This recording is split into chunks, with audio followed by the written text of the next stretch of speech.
Kamusta mga ka-Flip Top fans? Sa ating vlog ngayon, ating tatalakayin ang ilan sa mga pinakamemorable na laban ni Shernan sa kasaysayan ng Flip Top. Si Shernan ay kilala bilang isang mahusay na rapper na may kahusayan sa pagbibigay ng mga malalalim na linya at angking galing sa pagsasalita. Makisama sa atin habang tuklasin natin ang kanyang mga laban na nag-iwan ng marka sa mundo ng Flip Top. Tara na at mag-enjoy sa mga highlights ng mga laban ni Shernan. Magandang araw! Narito ang ilang mga highlights ng mga laban ni Shernan sa Flip Top. 1. Shernan vs Mastafit Ahon 13 isang laban na nagpakita ng galing ni Shernan sa pagbibigay ng malalalim na linya at kanyang husay sa pagsasalita. 2. Sixth Threat vs Shernan Pakusganay 7 isang laban na nagpamalas ng husay ni Shernan sa pagtatalumpati at pagpapakita ng kanyang rap skills. 3. Shernan vs Sak Maestro Ahon 14 isang matinding laban na nagpamalas ng kumpiyansa at talino ni Shernan sa pagsusulat ng mga tula. Halika ka-highlights balikan natin ang naging laban nila ni Sak Maestro ito ang all 3 rounds ni Shernan ka-highlights heto na.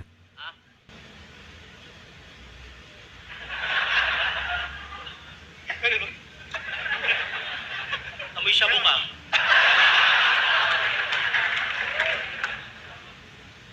Ito ay laban sa pagitan ng dalawang may walang kwentang laban ng nakaraan. Isang humalit ng tatay at isang hindi pinaghandaan. Eto pala si Mr. Isabuhay Champion eh! Day 1, finals. Day 2, versus Looney. Ano nangyari sa gusto mo? Nasa day 1 ka lang tapos tinapat ka sa namumuti yung balat? Vertigo? Sumakit pa ang ulo mo? Share na lang? Nilaban sa'yo? Napakamot ka? Ako lang? Bakit? Mas mataas ka ba sa aking hayop ka? Eh wala ka nga sa kalingkingan ng mga Jordan shoes ko? Hansel Diyos ko! Hiyang-hiya na nga mga million views mo sa mga million views ko! Mr. 2 days prep! Porket 2 beses ka lang matulog sa isang buwan, akala mo 2 days ka lang nagsulat. Tanggalan ng karapatan to. Isang buwan ng preparasyon natin, sinasabi mo lang na 2 days ka nagsulat para pagtakpan yung katamaran mo. Tapos magdadrama ka sa round 3. Lahat ng laban mo, gano'n, naaalala mo pa ba? Madalas pa mag-joke. Ibigay mo kay Charo Santos yung sulat mo nang maalaala mo kaya.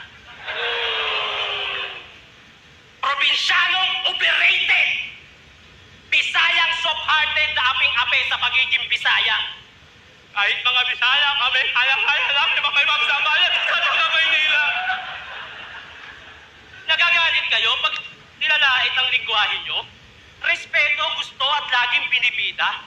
Kayong dalawa ni Sixth Threat, walang ginagawa ang XB. Gusto lang gumawa ng kanta pero lagi niyong tinitira. Kaya wala kang pinagkaiba. Huwag ka magdemand, gago, ang sakwa mo. Ang sarap lang sampalin na kung ayaw mong gawin sa'yo, huwag mong gawin sa kapwa mo, tarantado. Nung laban namin ni Sixth Threat, meron akong nasilip. Etong putang inan to.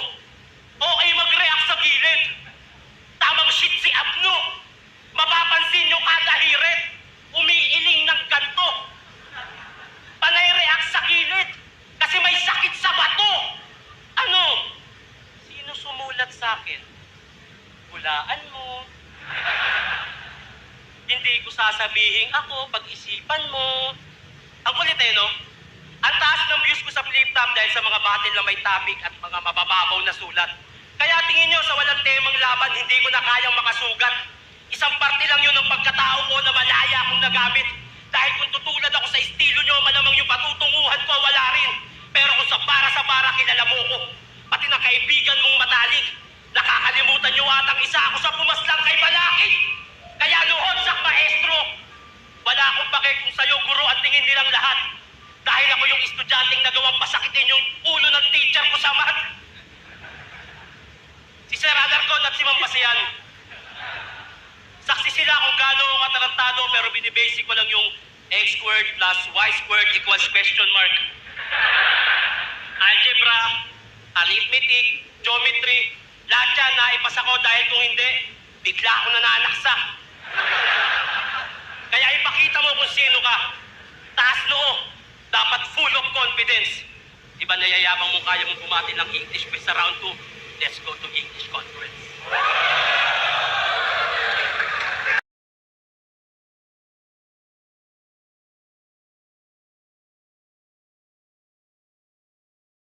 Ano ko ba kung successful ako Natural, ipagmamalaki ko yung tula ko lamang Tanginan to, lamang ka sa bars, ipagyabang mo yun. Tanginan to.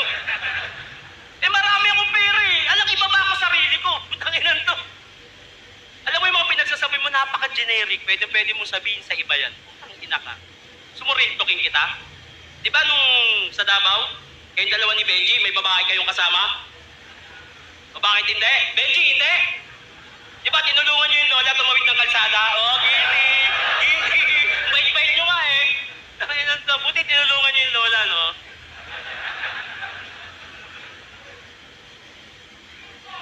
Are you ready to the second round? Let's go. Let's go, motherfucker. Hey, Sak! Sak, may dick.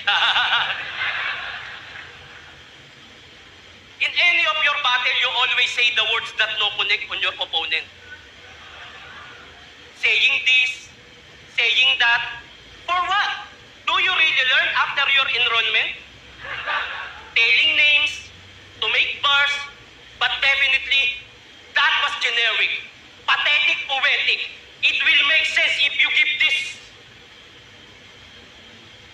Jean and Eric. Who's Eric here? Eric, you? You want this Jean? Okay, buy your own. Do you have grab on your phone? Okay, grab your phone. Order it, motherfucker. Don't be like Zach Maestro, easily gets what he wants by asking other. The reason why there's so many lazy Filipino because of working problem. English and Bisaya, that was your advantage. If that's true in sa buhay, why you not in advantage? For God's sake, on that age, do you really think your language is powerful? Look at your fucking self. You have a long hair just like a flower girl. You always Mindanao. Mindanao. How about Luzon? Visayas. Fucking selfish. You focusing on your country but you are going here in Manila just to selfish. English, listen. Danggit. Right Puset. You are traveling all over the Philippines and I am one of the witness. And because of that, don't tell us to mind Mindanao. Mind your own business. Fucking pervert. Dick sucker. Ass leaker. Man-to-man lover, battle MC.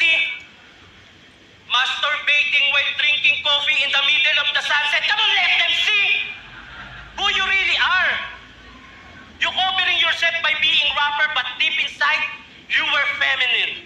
Addict in medicine. You want square? Let's go to medicine. Your dream is to have Mercado, just like Jeneline. Mercado, market, selling fish, Jeneline Mercado. What the fuck? Basic bars, part of my everyday routine, you know. Anyway, you're just a piece of shit bending on my stomach, joining on my food trip here in Flip Top. If my birthday is today, I will not choose you if I'm going to gift shop. Why? Because you're not special. You don't have red on your forehead. Look at the mirror. If your name is Badang, I will hold your hands. Stop holding the minor. Because minor is important. They are mining the gold. Don't stop there. Just like Enigma, 14 years digging in underground hip-hop and he found gem. All of us, we are flip-top MCs, rich in talent and reaching our goal.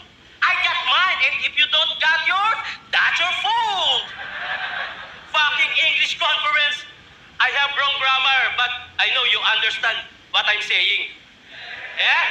Kung naiintindihan yung English ko, pare-parehas tayong eng-eng. Bumaba na ako sa level mo. Lakasan mo yung bit-bit mo. Tapos na ako magpatawa, kaya sa round 3, tataga mo yung bit-bit mo.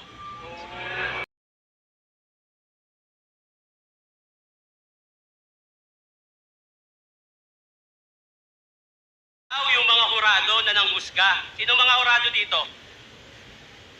Kasya ka ba? Kasya ba, tol? Hurado nanghusga, binulsa. Tangina mo, makapag-burst ka lang. Ang inang to. Ano naman kung pinagmamalaki kong may pera ako? Pag mayaman, hindi pinagyayabang yung pera. Eh di bobo si Chavit Singson. Bobo siya. Ang ina na ito, puta, wag na. Ayoko na. Tampo na lang ako. Porkit tumakbo ako sa politika, aanggulohan mo ko ng in general, lahat na masama. Hindi naman para sa akin yun eh. Kasya ko pa kasi. Game! Balita ako sasali ka sa PSP. Kasi malaki yung premyo na kukuhain. Ha? Nagkakwento ka pa sa iba na aalis ka na sa flip top pagkatapos kang pasikatin. Mas malaki yung talent fee.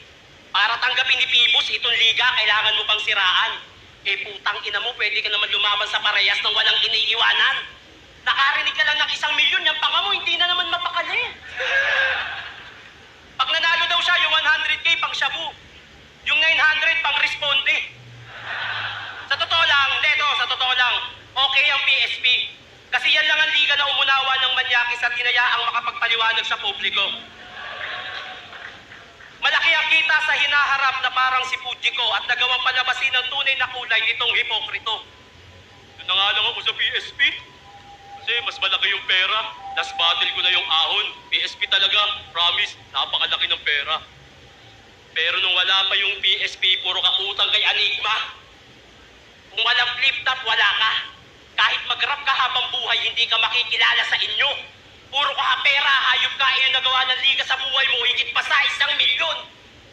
Parehas tayong nakilala sa flip top, pero anong pinagkaiba natin? Makinig ka. Nung nabigyan ako ng break, ginamit ko ang utak ko. Nag-isip ako ng mga bagay na labas ng hip-hop na pwede ako kumita. Nung nabigyan ka ng break, nag-stick ka sa verse mo. Para sa ego mo dahil gusto mo maging malakas sa mata ng mahihina. Meron na akong million subscribers sa YouTube, TikTok, Facebook. Ilang taon nang nagpapasok sa akin ng pera. Ikaw, nag-stick ka pa rin sa Sak Maestro kahit di naman umaandar ang iyong karera. Naging artista sa probinsyano.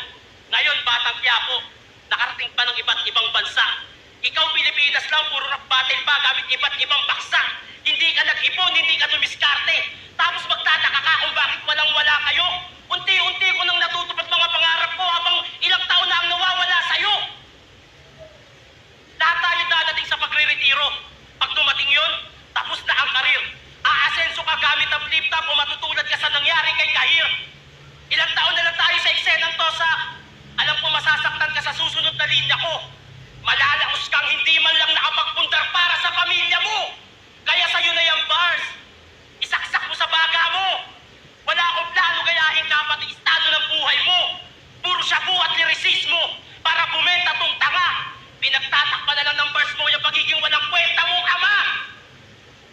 Di mo ako mapapabagsak ng mga imbento na issue. Lumalaban ako ng patas sa buhay mo, hindi peaceful. Ako may natural na talino, ikaw kailangan pa ng bisyo. At kaya ka lang nandyan kasi natatakot si Sinyo. Bakit Sinyo? Hindi. Nasaan ka? Kung di ka natatakot, ba't di ka lumalaban? O bakit? Nasa top 5 most viewed ka? Nasa top 5 din ako. Magaling ka.